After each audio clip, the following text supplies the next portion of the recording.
سلام علیکم. او خسته نشده است میگویی؟ خسته شدم. با این خستگی ها خورشید مصطفیف از کی شروع کرد سرود میخوندم.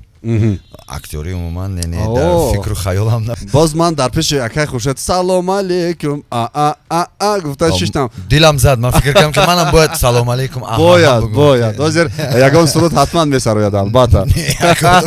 برای خورشید مصطفیف نقش آفریدن در تئاتر خوب است یا اینکه در سینما؟ بسیار دوستش دارم. چگونه میتوانی دوست نداری؟ بله بسیار دوست میدارم، لیکن برای من خواطر نشوید دوستان، شما زیق نشوید، آینده خوب میشود.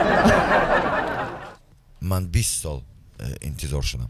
کدام جایزه مونده که شما میخواهید جایزه مثلا در دنیا این جایزه رو داشته باشید؟ یک چیزی هست که در خودم من دوست نمیدارم و بسیار از این چیز میترسم. یک زندگی پرماجرا در این چهره نهفته است. من تنها نیستم آخه.